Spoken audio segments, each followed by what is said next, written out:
Honorable Nsibambi musajja munnamateeka, si mwana muto, nandibadde mu Parliament amazemu ekisanja kimu n'ebyobufuzi abiruddemu era abitegeera. N'olwekyo sirowooza nti alina kyeyakoze ng'akikoze mu kiwuggwe, ate okuba nga buli kyeyakoze yakyebuuliriddeko era akitegeera. Katumwagalize birungi olugendo lwatandise, naffe balese eno tumusabe atusabire tusigale eno ku lukuusi nga tusobola okukola bye tukola. Enjawulo yokka ku nkola ye naffe amu gye tulowooza eri nti okusala osaze eddiiro, kubanga mbadde ndowooza nti Honorable Nsibambi akanya naffe abamu nti waliwo ekizibu etaaga okusalira amagezi mu bukulembeze bw'eggwanga lino. Ebizibu ebimu biri mu nkola, ebirala mu mateeka. N'olwekyo sirowooza nti ekyokwegatta obwegassi ku NRM kimalawo obuzibu obwo.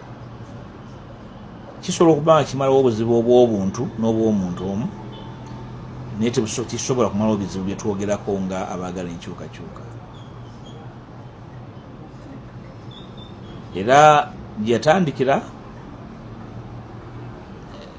twali tulowooza nti FDC ng'ekibiina kyakkaanyiza okukola kityo, naye gye biggweredde atuyambye, noni batuyamba noga nti Kanso Yusufu ensonga ye ng'omuntu. Njala kusaba nno bannange bwe twagala enkyukakyuka, tembeera etuuse ku muganda waffe era saala kulowooza nti bamutadde mu muguwa.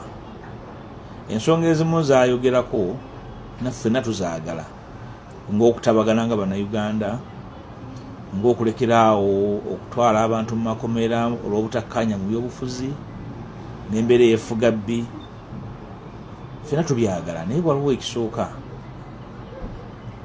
Tosobola kusaba nkoko bwana bwayo nga tebyese magi.